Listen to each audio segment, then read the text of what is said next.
As the World Juniors end, as we just got to witness many elite prospects spanning over 10 different countries, where they're all able to showcase their talents among the best players within their age bracket in the world. And we as fans finally got to witness firsthand our team's prospects, many of which play overseas, that in many cases we don't get to see on a regular basis. This top prospect list has a very common theme of massive risers, some of which portrayed huge development within a very short amount of time. And Craig Button recently just released his TSN Top 50 Prospect List, and if you guys haven't checked it out, I'll definitely link it down below, so go check it out if you haven't seen it. Keep in mind, I do gather my information and form my opinions based on going over countless scouting reports, looking at the development curve, and through personally watching game film.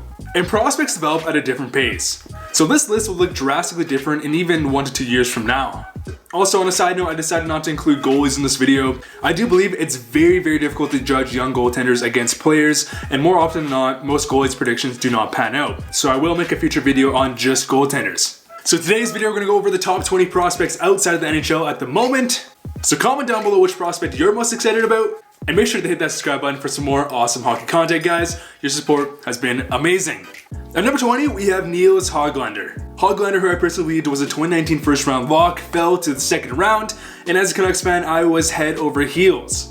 Oh, and by the way, the box at the bottom left, that is the year and round which they were drafted. Thought it'd be a bit more interesting to add some more context to their development curve. But Hoglander is an extremely athletic and skilled Swedish winger who has now pulled off the Michigan goal twice this season. He's very reminiscent of someone like Victor Arvidsson and has been very impressive in the SHL and had a fantastic World Juniors where he registered at 11 points in 7 games. At number 19, we have Arthur Kaliyev, a very interesting prospect who has tremendous goal scoring ability, insane OHL production, and he had a great World Juniors. However, defensively he needs to keep developing. He definitely is more of a one-dimensional player, but if he does keep developing, he's a player who has huge goal scoring potential in the NHL. At number 18, we have Jacob Bernard Docker. Docker is a highly intelligent defenseman who has great shutdown ability with some good offensive upside. He's been developing really well in the NCAA and played a key shutdown role for Canada in their gold medal effort. At number 17, we have Ville Henoila. Because the Winnipeg Jets were in a bad defensive situation, the recent 29 draft pick, he was only drafted last year, already made his first appearance in the NHL this season. He does need to keep developing his defensive aspects of his game, but he has great offensive upside. He played extremely well in his 8 NHL appearances and was a key player for Finland this past tournament. At number 16, we have Erik Brännström, and similar to Henoila, Brännström is a highly skilled offensive defenseman, but he has great offensive upside and was a staple to Team Sweden when he did play in the World Juniors. And he's been playing really well in the AHL with over a point per game this season. At number 15, we have Nick Robertson. And Robertson is a smaller framed, highly skilled winger centerman who has been dominating the OHL with over a goal per game, 25 goals, 39 points in 24 games for the Peterborough Petes. Robertson also played really well for Team USA in the World Juniors with 5 points in 5 games. At number 14, we have Samuel Fagemo, and Fagemo was a late bloomer. He went undrafted in the 2018 NHL draft. He played extremely well the next season in the SHL and was drafted in the second round by the LA Kings. This season, he has continued to develop and play very well for Frölunda HC and was terrific in the World Juniors with just an uncanny 8 goals, 13 points, and 7 games, which actually led the whole entire tournament in both categories. And if Sweden didn't make it to the finals, Samuel had a good chance of taking home that MVP award. At number 13, we have Alex Turcotte. Turcotte has made a strong transition into the NCAA where he competes very hard at both ends of the ice. And he has very dynamic offensive capabilities. His World Junior tournament was a bit underwhelming, but that was also tied to some internal issues where the US was having kind of some ice time distribution issues. At number 12, we have Connor McMichael. McMichael was a later first round pick from 2019 and has shown tremendous development this season. He's really exploded, putting up 60 points in his first 28 games and played very well for Canada in the World Juniors. McMichael, who was a later round pick from 2019, is already seeming like a massive steal from this draft. At number 11, we have Victor Söderström, and Söderström has been quickly developing into a high-end two-way defenseman. 12 points and 17 SHL games this season, played very well for Team Sweden, and the Coyotes blue line is going to be looking extremely solid when they add a guy like Söderström in the future. At number 10, we have Vasili Podkolzin. Podkolzin is just a bulldog winger who can play in any single situation. He's very gifted offensively with great playmaking ability. In this past World Junior tournament, he took on a major leadership shutdown role for Team Russia. And Podkolzin routinely led the whole entire Russian squad in ice time every single game, and demonstrated a terrific two-way game. Vasili still is running into some issues in the KHL where he gets called up to the KHL from the VHL only to play about 3 minutes per game, gets sent down, and then gets called up again. It's a bit confusing. I do wish he was in North America, but he does have the tool set of being a number 1 two-way scoring winger. At number 9, we have Nils Lundkvist. And Lundkvist this season has shown great development in the SHL. He's taken on a much bigger role and is an elite puck-moving defender, 17 points in 26 SHL games, over a point per game with 8 points in 7 World Junior games, and Nils is displaying huge upside.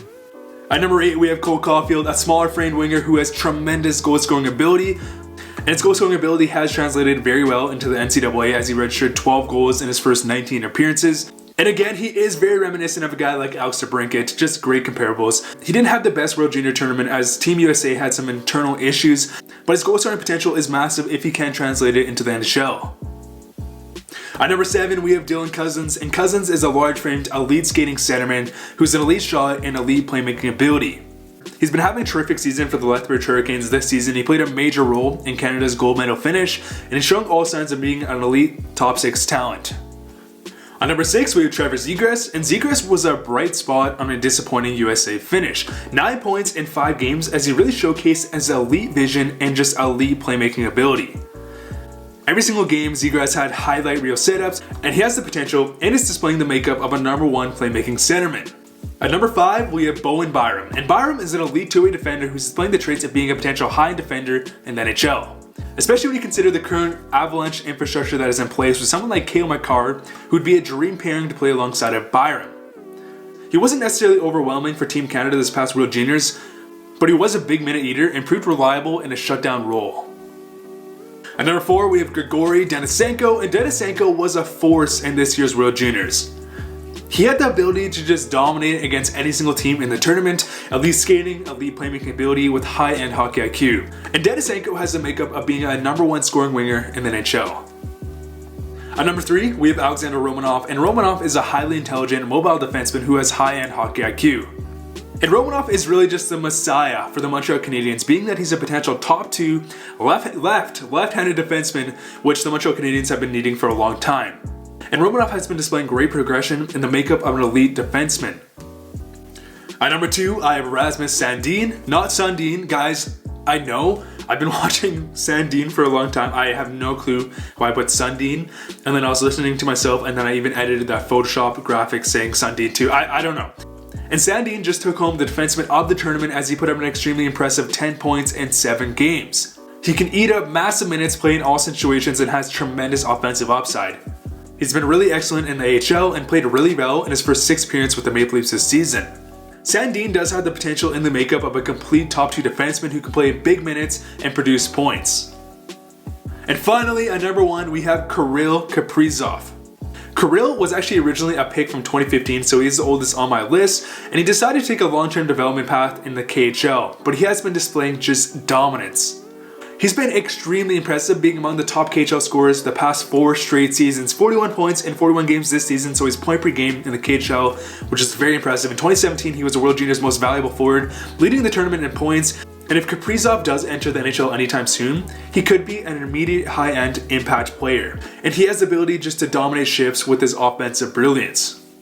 The 2020 prospect class outside the NHL at the moment has ample high-end talent, and interestingly enough, it's been more diverse in countries than in previous years. And my top 20 list also does contain a lot of recent talent that has just exploded in development in the past year. And I do feel like it's important to add, when I take a look at some other rankings by some more analysts, there definitely is a lot of recency bias just because the World Juniors just took place, which may create a lot of skewed perceptions. But anyways, guys, comment down below who you're most excited for. Thank you guys so much for watching. Thank you guys for all the support. Guys, again, my goal, a little bit about myself. I'm actually a full-time marketer. Well, I'm kind of going out of part-time right now. I work at a financial institution doing marketing. I'm also in university at the moment. I just got back. And I also just kind of changed the tempo of this channel, and your support has been insane. I came into this year just around 2,000 subscribers, and we've almost doubled, and we're not even 2 weeks into January.